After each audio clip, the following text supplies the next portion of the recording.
Okay sir.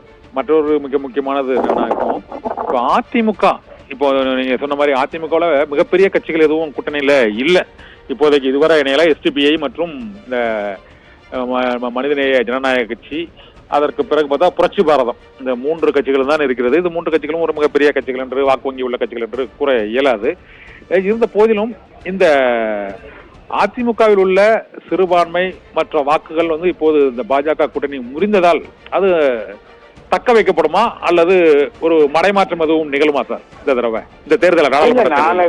நான் 2019க்கு முன்னாடி இருந்தே சொல்லிட்டு இருக்கிறேன், பாஜகவோடையும் பாமகவோடையும் சேருவதால் அதிமுக படுதோல்வி அடையும் சொன்னேன் நான். அதான் நடந்துச்சு.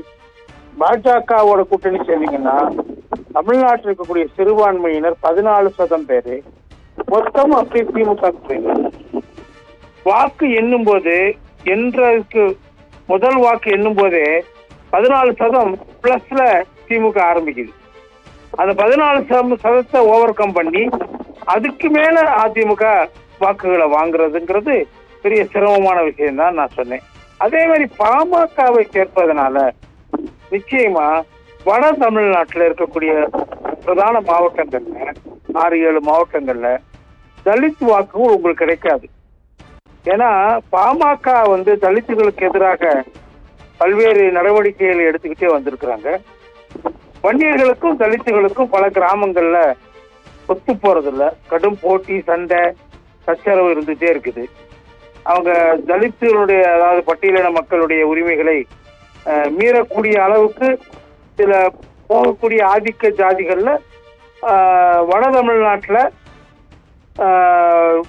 வன்னியர் சமூகமும் தென் தமிழ்நாட்டில் முக்குளத்தோரும் இருக்கிறாங்க.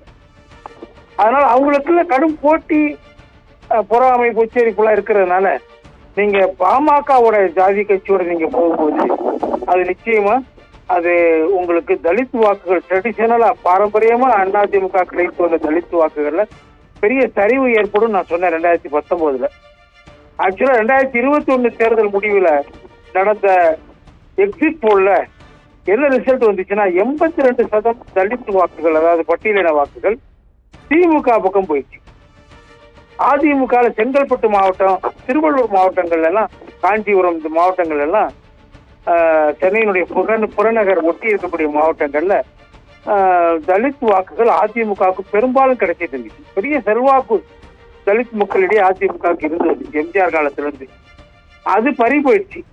அதுதான் வட மாவட்டங்கள்ல அந்த 2019 ஆட்டு 2021 லட்சக்கணக்கான ஆயிரக்கணக்கான வாக்குகள் வித்தியாசத்துல அதிமுக கூட்டணி தோத்துச்சு. அதான் நான் சொன்னேன், திருப்பி சொன்னேன், அந்த 2 கட்சிகளையும் நீங்க விட்டு வெளியே வரும்போது அதிமுக ஜெயிக்க முடியும்னு. இப்போ அதுக்கான சூழல் ஏற்பட்டிருக்கு. உதாரணமா நீங்க பாத்தீங்கன்னா, இந்த தேசிய ஜனநாயக கூட்டணியில அதிமுக தலைமையில இருந்த தமிழ்நாட்டு கூட்டணியில இருந்த கட்சிகள் கிட்டத்தட்ட யாருமே இன்னும் எந்த முடிவும் எடுக்கல. அவங்க மதில் மேல் புனையாகத்தான் இருக்காங்க. ஒருவேளை இன்னும் இவங்க 2 பேரும் சேர்ந்துருவாங்கிற ஒரு எண்ணமும் அவங்களுக்குள்ள இருந்துட்டே இருக்கு. ஏன்னா அதை எதிர்கட்சிகள் பிரச்சாரம் செய்யறாங்க. பெருசா பாஜகவை இவங்க பெருசா விமர்சிக்கிறது இல்ல, இவங்களை விமர்சிக்கிறத பாஜக நிறுத்தி கொண்டது, அதிமுக விமர்சிக்கிறது. அதனால உங்களுக்குள்ள ஏதோ அண்டர்ஸ்டாண்டிங் இருக்குங்கிற மாதிரியான பேச்சு பொதுவா வந்துட்டே இருக்குது.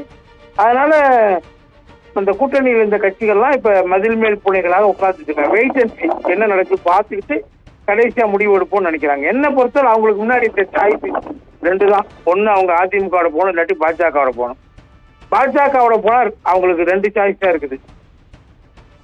டெபாசிட் வாங்குவோமா இல்ல வாங்க மாட்டோமா, இந்த 2 தான் இருக்குது. அதிமுகவோட வந்தா அவங்களுக்கு என்ன 2 சாய்ஸ் இருக்குன்னா, ஜெயிப்போமா தோப்போமான்னு இருக்குது. அப்ப அந்த கட்சிகள் என்ன முடிவு எடுப்பாங்க நீங்களே முடிவு பண்ணிக்கோங்க. இந்த 2 சாய்ஸ்ல எது எடுப்பாங்க? டெபாசிட் வாங்குறதுக்காக யாருமே, இல்லாட்டி இழக்கிறதுக்காக யாருமே தேர்தலில் நிக்கிறது இல்லை. ஜெயிக்கணுங்கிற எண்ணம் இல்லாட்டி வாய்ப்பு கொஞ்சமாவது இருந்தாதான் அவங்க அதுல இருப்பாங்கன்னு நான் நினைக்கிறேன். அந்த அடிப்படையில பலரும் அதிமுகவோட பேசிக்கிட்டு தான் இருக்கிறாங்கன்னு அவங்க தலைமை சொல்லுது.